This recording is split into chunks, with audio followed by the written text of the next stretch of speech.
Hey, it's Greg with Evolution Mental Health Services. I'm back to talk more about our thoughts and our beliefs and how powerful they are and how we can change those to change our life.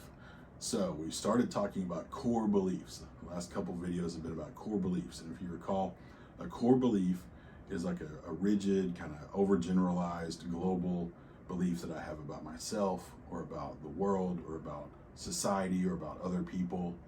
And these core beliefs are what influence our automatic thoughts in everyday situations all day, every day, okay? Last week, we started talking about how we can identify our core beliefs when we talked about looking for themes in our automatic thoughts and how that can help us identify our core beliefs. Today, I'm going to talk about a different technique, which is asking ourselves the question, if this thought is true, what does that say about me, or what does that say about the world or people or whatever, okay? So I'll give you an example. I'll give you a couple examples.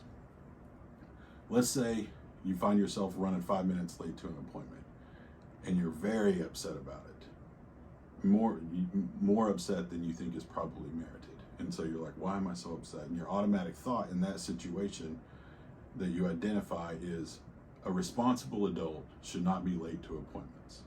Okay, so that's our automatic thought. A responsible adult should not be late to an appointment.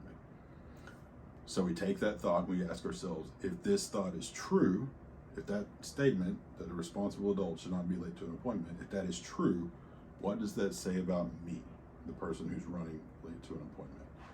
And let's say I ask myself that and I say, well, what it says about me is that I'm not a real man then. If I can't show up to an appointment on time, I'm not a real man. Well, you could see where that belief, I'm not a real man, would be upsetting. It would merit a stronger response than what we might initially think, you know. Another example, say you're someone who's trying to lose 100 pounds, you know, this big task in front of you. And maybe you've had some past experiences that didn't go so well, you know, a diet that didn't work or a workout plan that didn't work. And now you're meeting up with a new trainer that your doctor recommended, and the trainer says to you, I've got a program that is gonna work. We can get the weight off. And your automatic thought is, no, it won't. This won't work. So we ask ourselves, okay, what's the core belief that drives that thought, that this won't work? So we ask ourselves, okay, if this thought is true, if this thought that this plan won't work is true, what does that say?